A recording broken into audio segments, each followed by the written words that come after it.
Bagaimana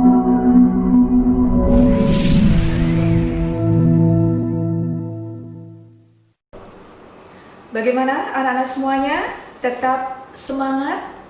Setelah kalian banyak mengenal secara detail bagaimana fasilitas dan lingkungan sekolah kita tercinta, yaitu dari Wawasan Miyata Mandala, untuk tetap mencintai SPIPAK sebagai rumah kalian kedua untuk mengembangkan potensi dan wawasan diri kalian seutuhnya. Generasi cerdas SPIPAK yang berkarakter, untuk materi berikutnya kalian akan didampingi oleh Bapak Arif Nurdiana untuk pemberian materi Pancasila, di mana nanti kita akan secara tuntas kemudian secara detail akan mendapatkan wawasan bagaimana perwujudan dan pengamalan dari sila-sila Pancasila beserta seluruh butir-butir yang ada di dalamnya. Inilah di masa pengenalan lingkungan sekolah untuk materi di hari yang pertama, Pancasila, didampingi oleh pemateri Bapak Arif Nurdiana. Shalom teman-teman, kali ini saya ketemu lagi dengan Pak Arif setelah sekian lama berpisah jarak dan waktu karena wabah pandemi COVID ini. Pak Arif mungkin kangen saya? Wah, banget. Cuman untungnya kan kita sering ketemu kan ya, banyak kegiatan dan proyek. Kali ini saya ingin bertemu dengan adik-adik teman-teman saya di kegiatan MPLS ini, masa pengenalan lingkungan sekolah ya Pak Arif? Ya, jadi terpaksa kita tidak melakukannya secara tatap muka langsung, tapi secara virtual begini. Tapi saya yakin tidak akan mengurangi hikmah dari kegiatan itu sendiri. Mungkin untuk membahas Pancasila secara lebih rinci, ketika BPUPKI muncul, nah flashback kembali, adik-adik sudah kenal belum sih dengan BPUPKI itu? BPUPKI itu sebenarnya ya memang badan bentukannya Jepang. Nah, tapi menurut Pak Arif sendiri, bagaimana sih sepak terjang pemuda dulu saat ingin mencetuskan Pancasila? Ya, mungkin Pak Arif bisa mengawali dari menjelaskan ini sudut historialnya ya, dari sisi sejarah, historial konteks hingga muncul itu. Jadi begini Mas Ani, awalnya dulu kan dari awal abad ke-20 tahun 1908 berdiri Budi Utomo, ya, berdiri Budi Utomo. Kemudian berlanjut semangat para pemuda yang luar biasa. Tadi sudah dijelaskan sama Mas Andi. Semangat yang luar biasa itu kemudian mengerucut pada Sumpah Pemuda 1928. Kita sudah tahu itu ada Sumpah Pemuda di sana. Itu semakin mengerucut menuju ke kemerdekaan Indonesia. Bangsa Indonesia benar-benar bertekad bulat untuk ingin merdeka. Kemudian pada tahun 1945 diawali dengan kekalahan Jepang. Ketika itu Hiroshima dan Nagasaki di bom atom, ya, luluh lantak di sana. Nah, saat itulah terbuka kesempatan kita untuk merdeka. Dari sekian panjang perjuangan, dari perjuangan yang mengandalkan senjata, kemudian pada era awal abad ke-20, perjuangan yang sudah merupakan perjuangan mulai intelektual, mulai dari perjuangan fisik ke perjuangan intelektual. Akhirnya ketika itu Jepang menarik pasukannya karena itu sebenarnya Nagasaki dibom. Hal-hal beberapa yang harus kita tahu bahwa orang-orang Jepang yang ada di Indonesia ketika itu masih ingin mempertahankan Indonesia sebagai negara jajahnya. Jadi tidak serta-merta Jepang ini kemudian langsung pergi, kemudian Indonesia merdeka, tidak seperti itu. Masih ada yang ingin mempertahankan Indonesia ini, bangsa Indonesia sebagai negara jajah. Sehingga dalam rangkaian itu ya, rangkaian kejadian tadi sudah disebutkan ada BPUPKI atau Dokuritsu Junbi Kosakai. Ini sebenarnya untuk mempersiapkan kemerdekaan Indonesia kalau dilihat dari namanya. Tapi kita harus tahu di situ masih menanamkan orang Jepang kan, ada anggota BPUPKI atau Dokuritsu Junbi Kosakai itu dari Jepang. Dari Jepang masih ada 6 orang gitu ya. Sehingga masih kelihatan sekali kalau Jepang ingin mengendalikan situasi. Sehingga BPUPKI ini tidak mau kemudian membuat keputusan-keputusan strategis. Buktinya hanya bertujuan menyusun rancangan, ya kan? Satu, menyusun rancangan undang-undang dasar, betul. Kemudian yang kedua, menyusun rancangan dasar negara. Rancangan saja yang dibuat. Belum ada putusan. Belum, jadi masih berupa rancangan. Ini sebenarnya ketika kita mempelajari sejarah ini tidak mau kemudian ada keputusan strategis yang masih melibatkan Jepang. Kita bayangkan kalau BPUPKI ini memutuskan ada dasar negara diputuskan BPUPKI, maka ada sentuhan campur tangan, ada campur tangan Jepang, maka hanya sampai rancangan. Kemudian dibentuklah berikutnya BPUPKI ya, yang diketuai oleh Bapak Insinyur Soekarno, Dokurit Sujun Wikiinka itu PPKI ini kemudian baru semuanya anggotanya semua bangsa Indonesia. Bahkan ketika diputuskan jumlah anggotanya pun oleh Pak Karno ditambah, biar jumlah anggota pun ini tidak ditentukan oleh Jepang. Jumlah anggota pun ditentukan oleh bangsa Indonesia. Kemudian sejalan dengan itu, kemudian PPKI memutuskan beberapa hal sebagai penentu syarat berdirinya sebuah negara yang merdeka. Salah satunya adalah dasar negara. Nah, dalam rangkaian sidang BPUPKI ini ke belakang lagi, kan ada sidang pertama, sidang kedua, dan menyusun itu. Ada beberapa tokoh yang ketika itu menyampaikan rancangan tentang dasar negara. Dan nanti ini detailnya akan disampaikan ketika anak-anak ada di kelas 7, anak-anak kelas 7 nanti mulai masuk disampaikan di kelas ya. Jadi kalau misalnya masih kepo-kepo, nantikan detailnya detail nanti pasti diajarkan. Oke, teman ini dari kes saja, ya dari kes. Ketika BPUPKI itu bersidang dan memutuskan rancangan-rancangan itu, yang memaparkan salah satunya Pak Karno, Insinyur Soekarno. Insinyur Soekarno memaparkan pada sidang yang kedua. Di saat itulah Pak Karno menyampaikan pertama kali istilah Pancasila. Akhirnya sekarang mulai tahun 2016 diputuskan hari lahir Pancasila itu 1 Juni, tepat ketika pelaksanaan sidang kedua BPUPKI, dan Pak Karno menyampaikan Pancasila pada saat 1 Juni 1945 ini. Sehingga yang sekarang diperingati itu asalnya dari itu. Sedangkan Pancasila sendiri ditemukan dalam kitab-kitab kuno, ada 2 kitab.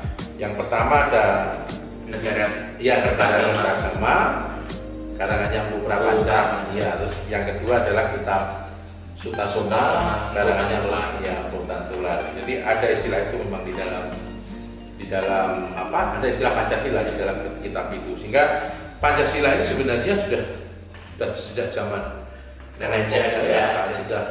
sudah menjadi gaya hidup, lifestyle-nya orang Indonesia sejak lama sudah Pancasila. Cuman ketika Indonesia merdeka harus memiliki dasar negara lebih. Ya, Pak Karno menegaskan inilah Pancasila, kemudian sepakat kita gunakan itu sebagai dasar negara. Oke, gitu caranya dia. Fakta uniknya, dulu yang menyediakan rumah, kita flashback kembali, menyediakan rumah untuk Pak Soekarno dan tokoh-tokoh lain membuat Pancasila itu adalah Laksamana Jepang. Oh iya, betul. Itu Laksamana Maeda. Jadi seorang Jepang tapi dia sangat interest terhadap kemerdekaan Indonesia. Benar sekali. Karena begini, ketika penyusunan naskah proklamasi itu dilaksanakan misalkan di rumah Bung Karno misalkan, pasti tentara Jepang tentu akan membayangkan keamanan Pak Karno. Ketika penyusunan naskah proklamasi dilakukan di kediaman Pak Karno atau di kediaman pejuang-pejuang yang lain. Karena terlalu karena akan diawasi oleh para tentara Jepang yang ketika itu masih ada di Indonesia. Tapi kemudian Laksamana Maeda, seorang Laksamana Jepang itu memberikan rumahnya untuk memberikan tempat di rumahnya untuk menyusun naskah proklamasi yang kemudian dibaca pada keesokan harinya. Nah, kalau tadi kita sudah membahas tentang sejarah-sejarah Pancasila dan sangat menarik sekali bukan? Dan adik-adik juga harus perlu ingat bahwa Pancasila itu tidak sekedar tulisan, aturan ideologi di negara kita. Kita bisa dan mungkin harus mengimplementasikan sila-silanya dalam kehidupan sehari-hari. Sila ke-1 saja. Sila ke-1, ketuhanan yang Maha Esa. Nah, mungkin adik-adik memikirnya, oh kita harus punya agama, harus menjalankan agamanya masing-masing seperti itu. Tapi artinya tidak hanya seperti itu. Maknanya kalau menurut pandangan saya, di sekolah pasti kita akan bertemu dengan teman-teman yang berbeda agama khususnya. Nah, Pancasila mengajarkan kita untuk terlebih sila pertama untuk menghargai, bertoleransi dengan teman-teman kita. Toh maksudnya apa salahnya sih berbeda itu? Kan kita bisa masih sering bercanda, bisa bekerja sama, berkelompok. Jadi Pancasila benar-benar relevan untuk masalah di sekolah. Jadi kalau misalnya nanti saat kerja kelompok, bahkan saya dengan Pak Arif sudah jauh mengimplementasikan hal itu. Ya, saya sambung ya. Jadi mungkin anak-anakku,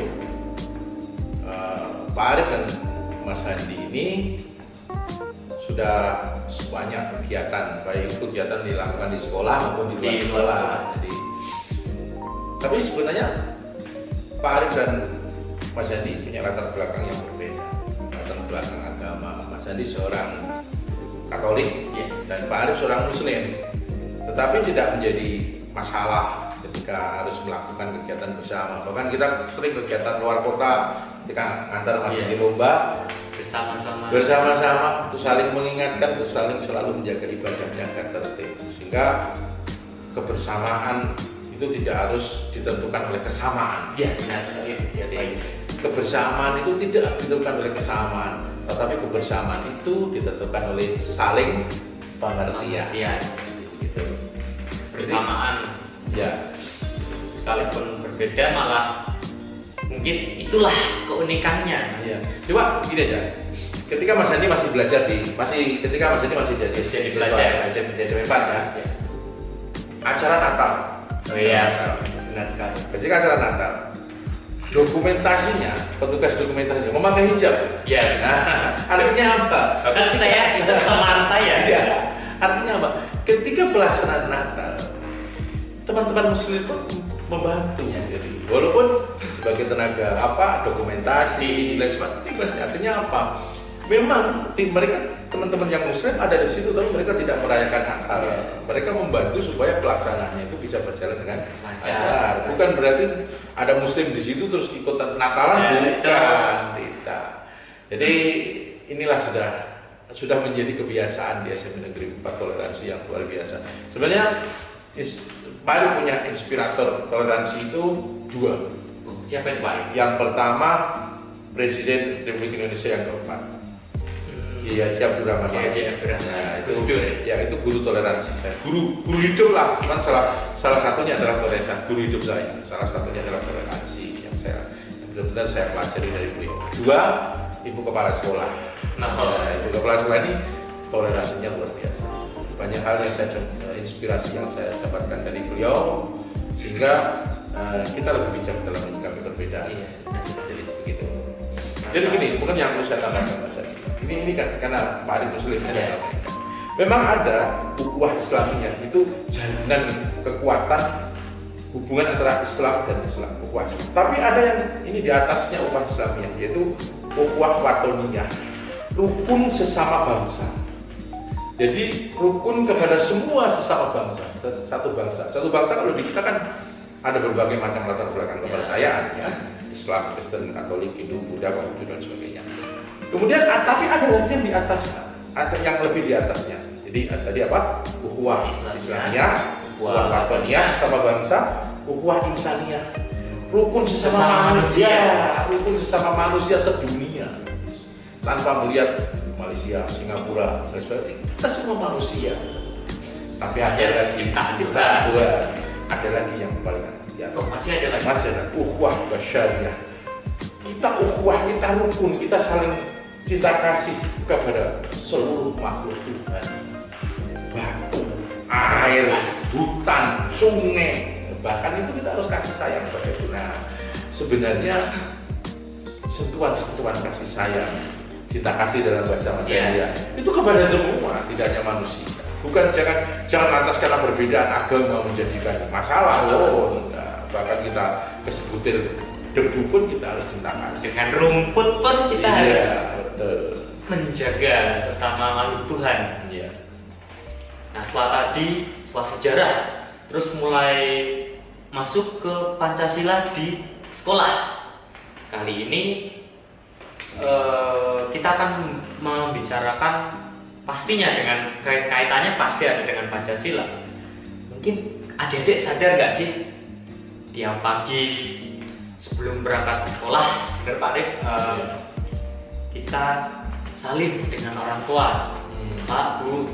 Itu Pancasila. Ya, itu Pancasila loh teman-teman. Kita bertemu dengan guru di gerbang sekolah, saling dengan guru. Itu wujud Pancasila loh adik-adik. Masuknya adalah ke norma kesopanan. Jadi jangan dikira sopan itu kita mengadaptasi dari luar gitu. Bukan. Bahkan Pancasila pun memberikan tempat khusus untuk kesopanan itu sendiri. Dalam suku-suku pun sepertinya juga ada ya kesopanan Pak Arif. Ya. Di Jawa pun tata krama tadi, tata krama sopan santun itu kan sebenarnya mengatur pergaulan antar sesama. Jadi tadi sudah disebutkan sama Mas Andi tadi bahwa pamitan di rumah sampai di sekolah kita punya kebiasaan di sekolah yang harus kita junjung tinggi. Bapak guru salim, cium tangan, terus kemudian ketika akan menyela, ketika orang bicara minta izin dulu, terus kemudian jika berjalan di depan orang yang lebih tua membubuhkan badan, ya. Itu adalah nilai-nilai yang merupakan ketaatan yang itu menjadi kebanggaan kita sebagai bangsa Indonesia, dan itu juga sesuai dengan Pancasila. Juga hal berpakaian, ya kadang kan kalau udah siang bajunya dilepas sekolah dimasukkan, udah boleh itu karena dalam tata tertib kan seperti itu.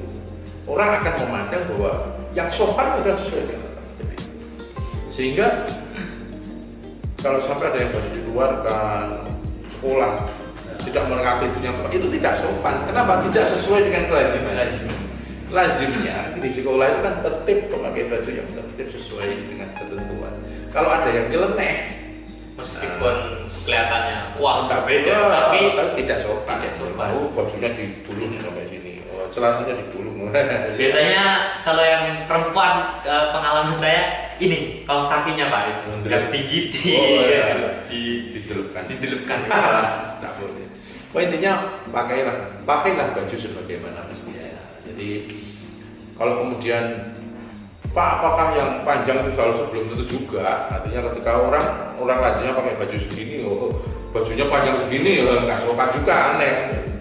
Jadi berpakaianlah sebagaimana selazimnya berpakaian, yang kemudian diterima oleh masyarakat yang sopan.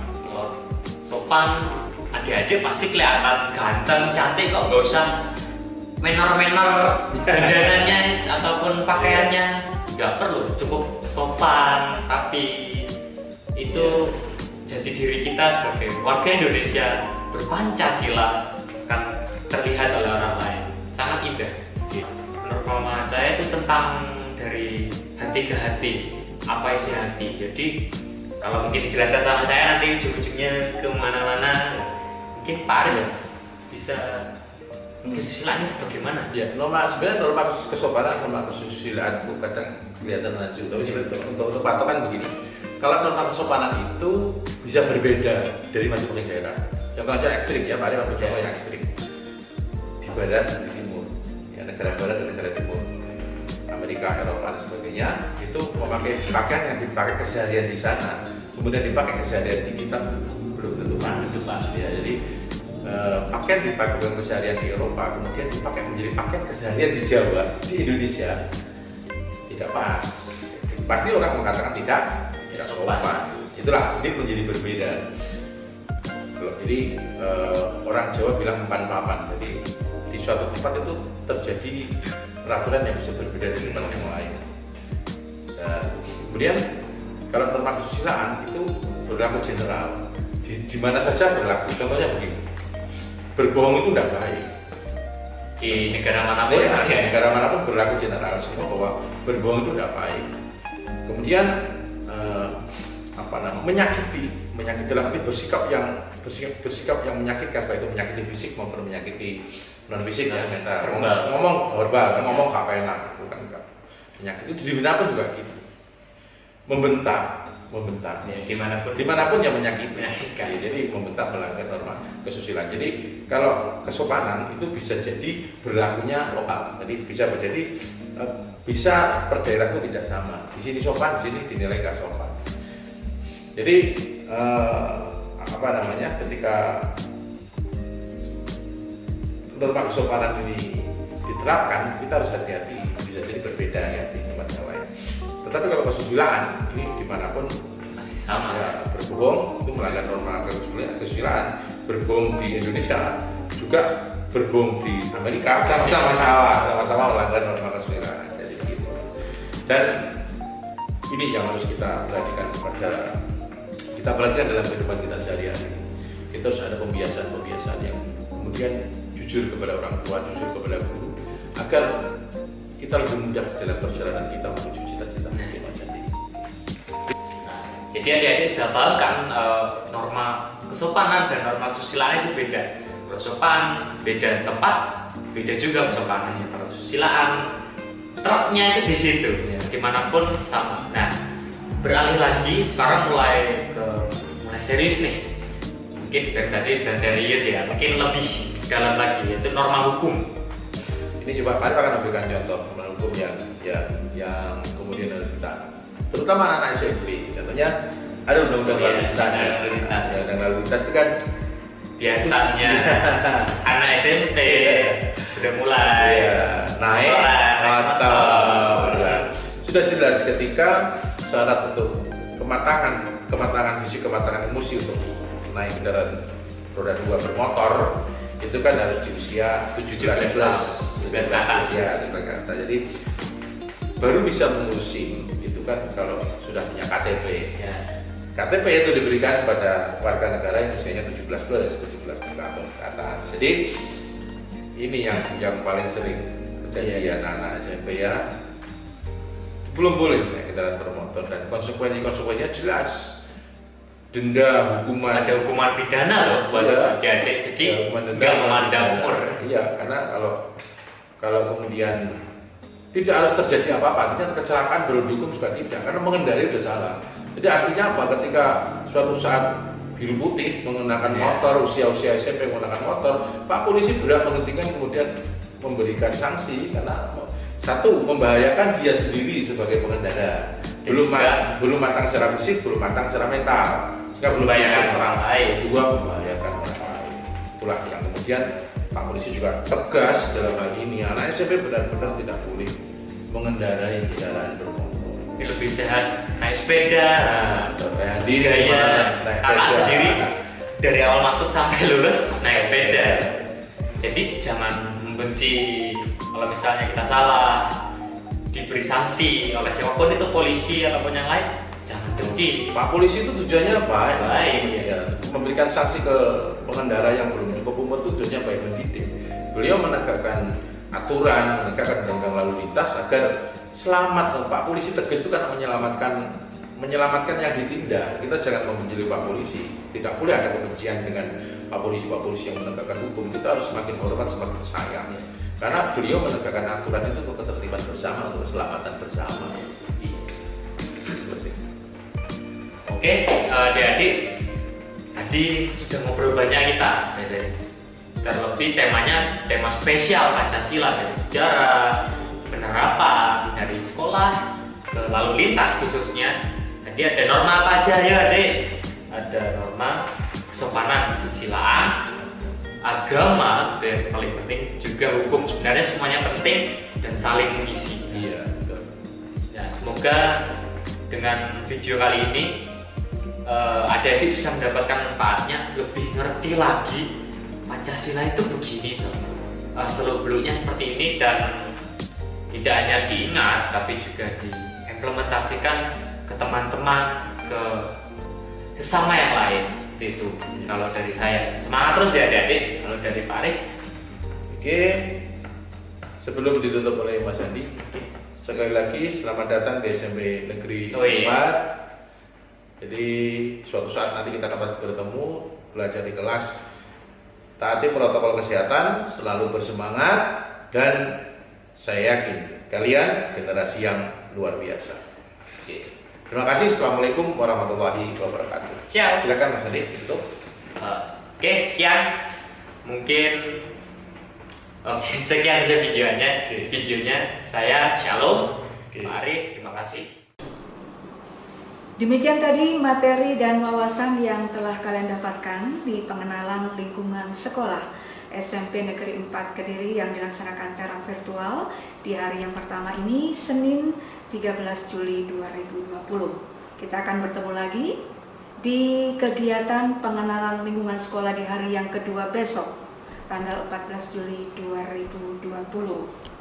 Mengingatkan untuk semuanya saja untuk tetap menjaga kesehatan.